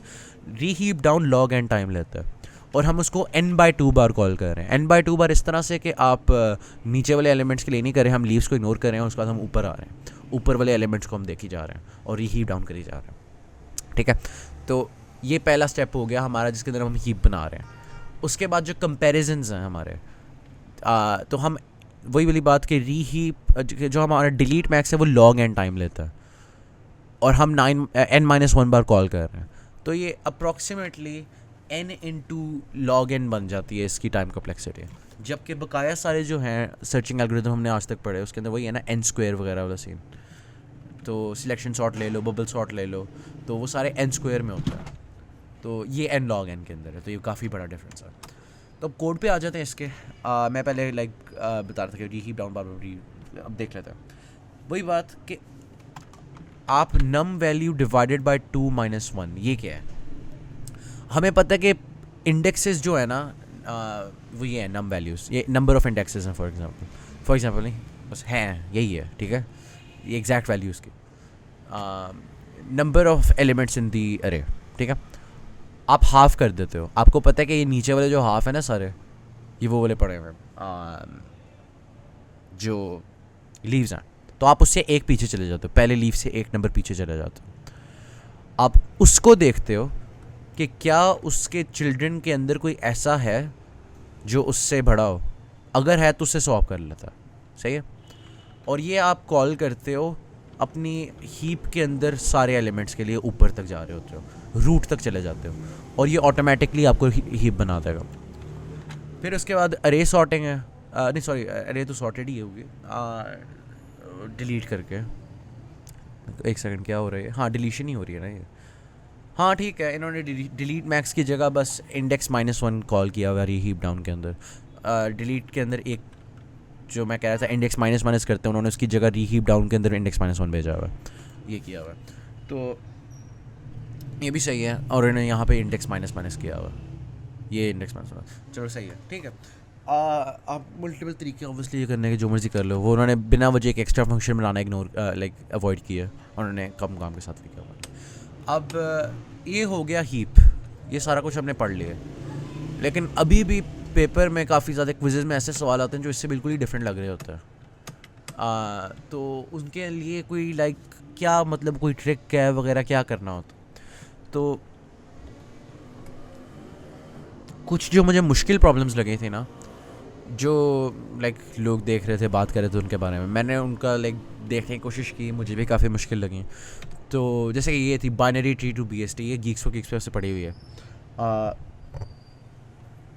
ये कैसे करेंगे, तो नोट्स तो रीएडजस्ट करने से समझ ही नहीं आ रही कहाँ से शुरू होंगे, ठीक है, इस तरह की कुछ प्रॉब्लम्स हैं, तो ये कैसे सॉल्व करनी है, तो अब उसके ऊपर बात कर लेते हैं। अब इसका मकसद, अच्छा सबसे पहली बात, जहाँ तक मैंने सीनियर से सुना है वो कहते हैं कि ज़्यादा आती हैं आपको, हमारा टीए कह रहा था कि यार ये जो बेसिक चीज़ें ना आप ये पक्की करके जाओ, पेपर के अंदर आप खुद ही कुछ कर लोगे। तो आप ये इतनी कॉम्प्लेक्स जो प्रॉब्लम्स मैं अब डिस्कस करने वाला हूँ वो बेशक ना करो, ये लाइक उनके लिए है जो करना चाहता है। अब खैर binary tree to BST conversion, अगर आप चाहते हो ना कि आपको एक बाइनरी ट्री दिया हुआ लेफ्ट साइड पे, आप इसको BST बनाना चाह रहे हो, तो आपको ये लाइक कुछ स्टेप्स फॉलो करने पड़ते हैं। उसके अंदर एक ही है, अच्छा जनरल जो हम मेथड लगाने वाले हैं, चलो मैं कोड दिखा ही देता हूँ, वो ये है कि आप एक सबसे पहले एक अरे बनाते हो, ठीक है, वेक्टर बेसिकली वो डायनामिकली एलोकेटेड अरे जो खुद ही अपने आप को रिसाइज करती रहती है वो होती है। आपने एक नोड्स की अरे बना लिया, सही है, और आपने ना किसी भी ऑर्डर में इन ऑर्डर कर लो, पोस्ट ऑर्डर कर लो, प्री ऑर्डर कर लो, आपने ना हर एलिमेंट के ऊपर जाना है और उसको कॉपी करके ना अपनी ना वेक्टर के अंदर पुश कर देना, सही है। आपने बस वो डेटा उठा के ना अपनी अरे में डाल देना। तो मतलब अगर आपके पास चलो ये ज़्यादा ही बड़ा ट्री बना हुआ है, अगर कोई इस तरह से ट्री है, यहाँ पे आपके पास कोई रैंडम बाइनरी ट्री बना हुआ है, ठीक है, BST नहीं है, कुछ इस तरह से है फॉर एग्ज़ाम्पल, तो आपने जिस मर्ज़ी ऑर्डर में आ जाओ, बेशक level order, in order, post order, मैं आपको प्री ऑर्डर करके दिखाता हूँ। 10 पुश किया, उसके बाद आपने 15 पुश किया, उसके बाद आपने 8 पुश किया, उसके बाद आपने 5 पुश किया, आपके पास ये अरे आ गई है, ठीक है, आपने सारे कुछ कॉपी कर लिया एक अरे के अंदर।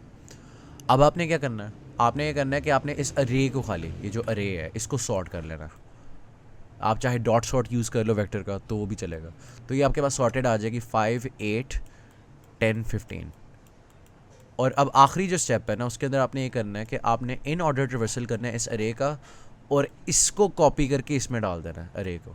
तो जब आप इन ऑर्डर रिवर्सल करो तो पहले ये वाला आता है ना, तो यहाँ पे 8 की जगह 5 आ जाएगा, उसके बाद यहाँ पे 15 की जगह 8 आ जाएगा, उसके बाद यहाँ पे 10 के ऊपर जब आओगे तो 10 ही रहेगा, और यहाँ पे 5 की जगह 15 आ जाएगा।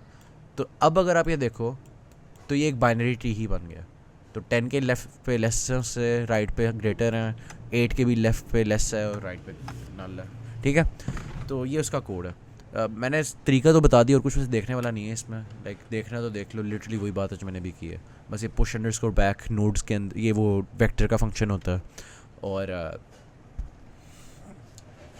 बस इतनी सी बात है। अच्छा अब हाँ ये टू द ट्री,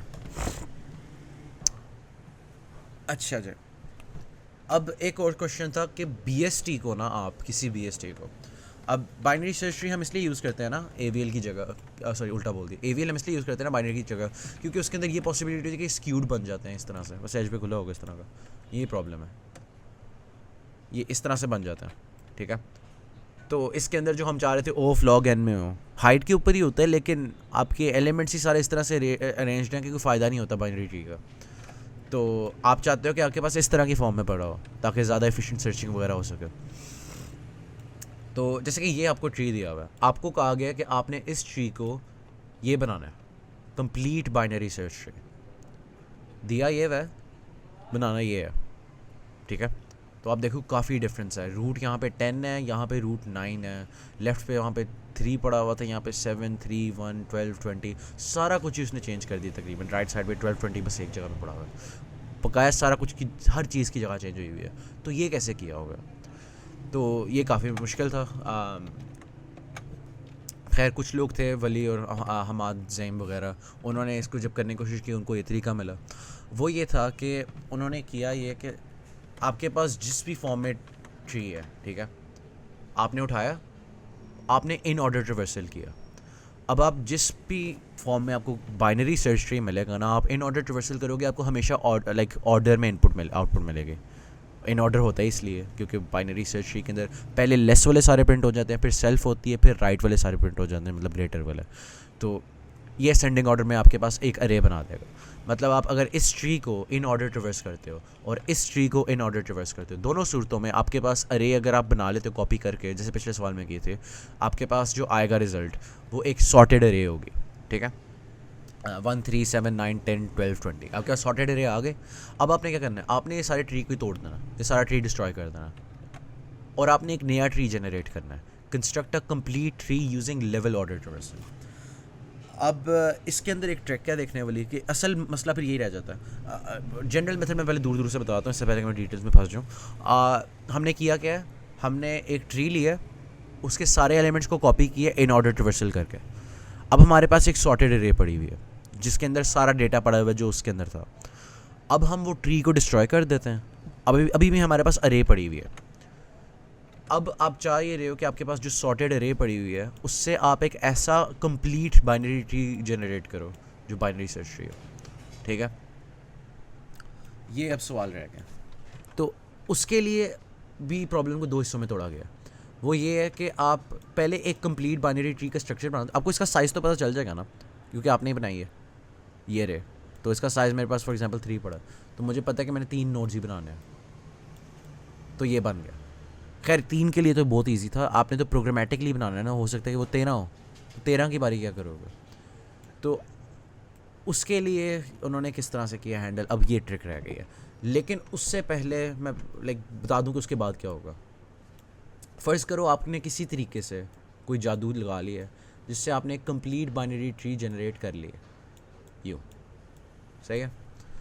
अब आपने क्या करना है, आपके पास जो अरे पड़ी है ना उसका इन ऑर्डर ट्रिवर्सल करके कॉपी करना है। तो यहाँ पे 1 आ जाएगा, यहाँ पे 2 आ जाएगा, यहाँ पे 3 आ जाएगा, यहाँ पे 4 आ जाएगा, 5 और 6, और ये जो होगा ये एक बाइनरी सर्च ट्री होगा क्योंकि आपने इन ऑर्डर ट्रिवर्सल में एक सॉर्टेड अरे को डाला। तो ये ट्रिक लगी है यहाँ पे। अब असली मसला बस कोड में देखने वाला रह क्या गया है कि ये कैसे बना, ये जनरेट कैसे किया ट्रिक। तो ये थोड़ी ग्लो रेज है, लेकिन उससे पहले वैसे मैं ना लेवल ऑर्डर ट्रिवर्सल दिखा दूँ क्योंकि उन्होंने वो इस्तेमाल किया। अभी मैंने पहले भी बात की थी, वो थोड़ा सा डिफरेंट है सबसे, इसलिए मैं एक बार फिर से दिखाने वाला हूँ। कहाँ गया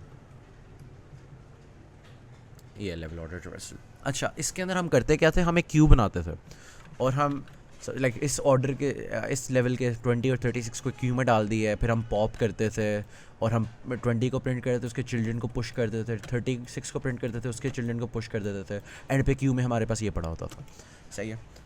तो ये था लेवल ऑर्डर ट्रिवर्सल। उसका कोड आप देख सकते हो यहाँ पे, क्यू बना ली, क्यू के अंदर रूट पुश की, कोई लूप लगा लिए, ठीक है।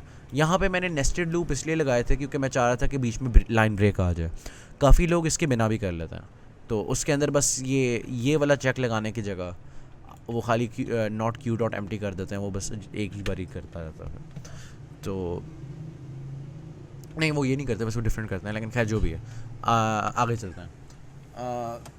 अभी इस पता चल जाएगा कि वो उन्होंने किस तरीके से किया। हम यहाँ पे थे, ठीक है। तो ये सबसे पहले हमारे कोड में आए हैं मेक कंप्लीट ट्री के अंदर, ठीक है। तो वेक्टर जैसे मैंने कहा था कि एक अरे बना लिया और इन ऑर्डर ट्रिवर्सल करके हमने अपने ट्री को एक अरे के अंदर स्टोर कर लिया। उसके बाद हमने वो उसको डिस्ट्रॉय भी इसी फंक्शन के साथ साथ कर दिया, ठीक है। तो वो कम टाइम लगे, पता नहीं भाई ने क्या किया उसको पता हो। Make dummy trees now so that values can be place later. हाँ, तो उसने पहले एक डमी ट्री बनाया जिसके अंदर खाली बेशक 0 0 डाला हुआ हर जगह। तो वो कैसे जनरेट किया है, ये जो सारा हिस्सा है ना इसके अंदर ट्री जनरेशन है, और एंड पे जो है ना ये वाला हिस्सा ARR to BST, इसके अंदर उसने ये किया कि जो सॉर्टेड अरे पड़ी हुई थी उसको उसने उस कंप्लीट बाइनरी ट्री के अंदर पुट कर दिया। तो हमने ये वाला हिस्सा देखना कि यहाँ पे अब क्या हुआ, ठीक है। अब सबसे पहली बात, node equals tree dot size. तो अरे का साइज़ वो वेक्टर के अंदर like as a data member पड़ा होता है, तो इसके अंदर बड़ी जल्दी हो जाएगा, कोई मसला नहीं।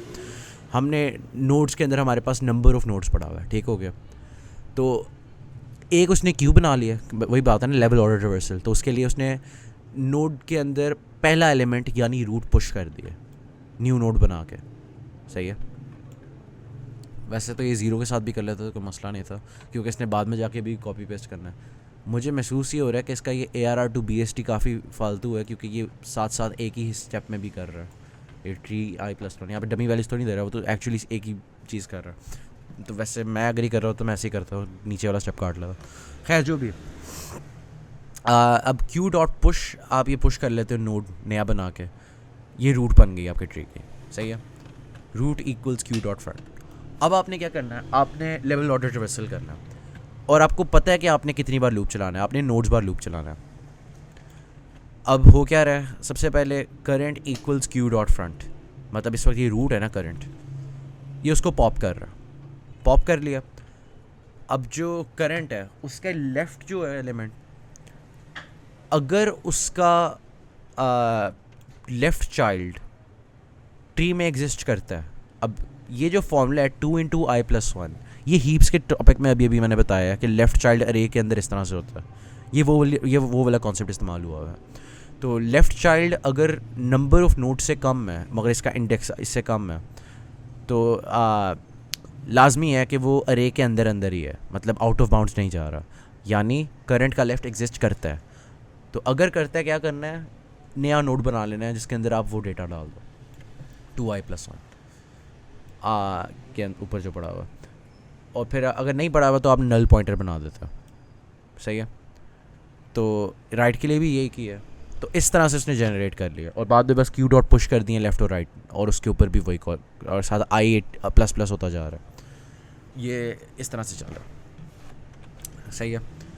वैसे तो मेरा ख्याल है इसको i/2 के लिए चलना चाहिए, बिना वजह का इसने नोट्स के लिए चलाया हुआ है, क्योंकि हमें पता है कि नीचे आखिरी वाला जो हिस्सा होता है उसके कोई चिल्ड्रन नहीं होता, बिना वजह के वो चल रहा है, लेकिन फिर भी मर्ज़ी है। तो यही सारा कुछ मैं आपको बता सकता हूँ TS के पेपर के लिए।